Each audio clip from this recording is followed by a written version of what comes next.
On June 27, 1977, a significant chapter in European colonial history came to a close as Djibouti, the last of France's African colonies, attained its independence. This event symbolized the end of French colonialism on the continent. Yet, France's influence in Africa continued under different forms. The relationship between France and its former African territories has grown increasingly complex and contentious over time, involving a multitude of political, economic, and social factors. In this video, we'll explore the dynamics of France's relationship with Africa and examine how France established its economy and wealth, often at the expense of the world's poorest continent. We'll uncover the clandestine empire France possesses, which remains unknown to many. Did African countries truly gain independence from France, or is this merely an illusion? We will delve into these questions and more. But before we proceed, please remember to like and share this video with your friends to broaden its reach. Subscribe to the channel and hit the notification bell to be the first to receive new videos. The French Empire was among the most formidable empires in human history. At its zenith, it controlled approximately 8.5% of the Earth's landmass, spanning from Southeast Asia through West Africa to the Americas. France's role as a colonial power was dominant, with the French considering it their duty to bring civilization to the undeveloped world, particularly Africa. However, this notion was often a veneer for colonial ambition and exploitation, termed the civilizing mission.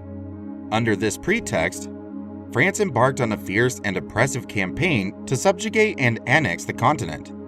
The history of French dominance in Africa began in 1659, when France established a foothold in Senegal with the founding of St. Louis.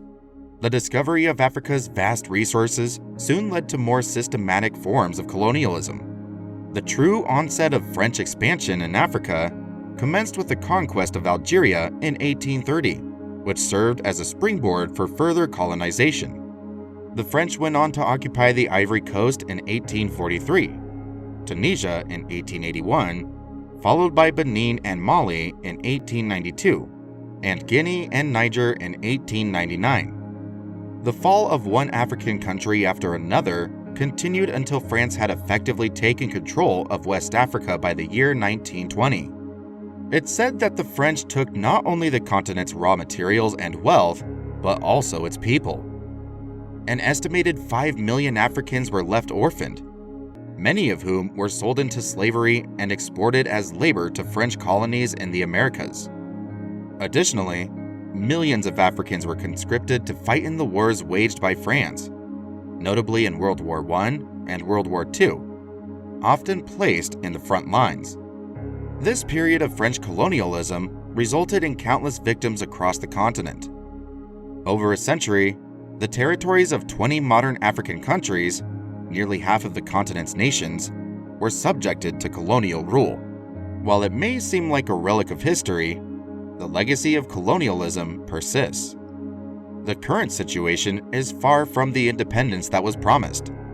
France maintains a presence in 14 African countries, not through traditional occupation, but through what is often referred to as economic occupation or neocolonialism. To understand what this entails, how this secret empire came to be, and which countries are affected, we must look to the period following World War II.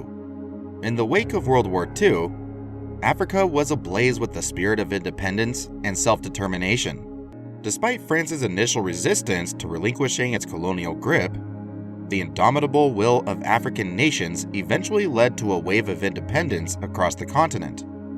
However, France's influence persisted through economic strategies, notably in West and Central Africa, where the CFA franc became a symbol of continued dependence.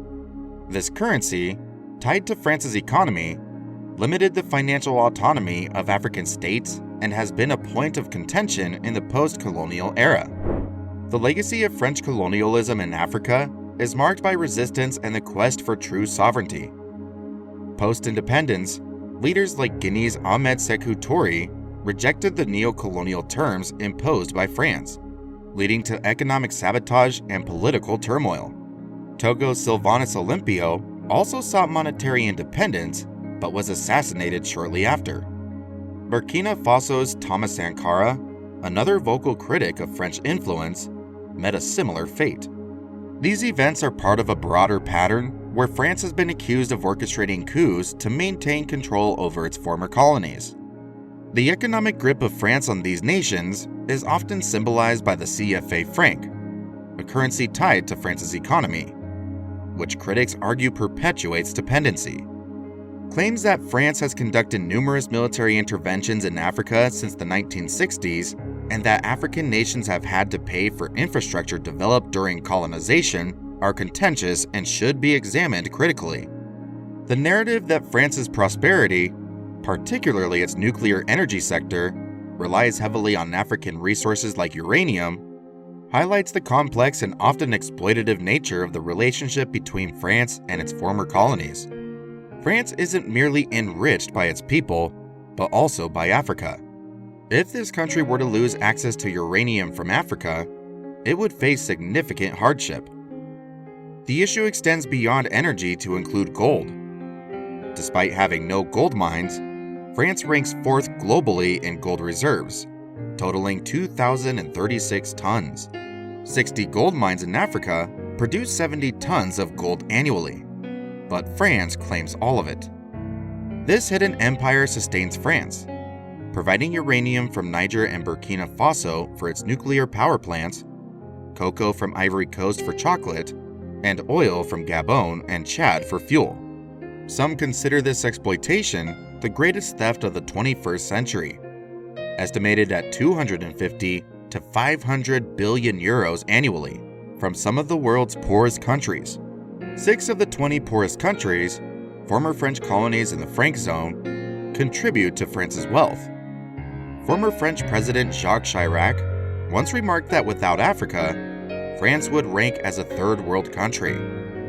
Similarly, the Italian foreign minister suggested that without African colonies, France would be the 5th largest economy globally, compared to its current 7th position. This exemplifies the new form of colonialism. However, France faces challenges in maintaining its grip on Africa. With growing awareness of its exploitation and competition from other nations like Russia, China, and Islamic countries seeking genuine development and cooperation. African nations are increasingly resisting French hegemony, indicating that France's exploitation of Africa may be nearing its end after centuries of colonial rule.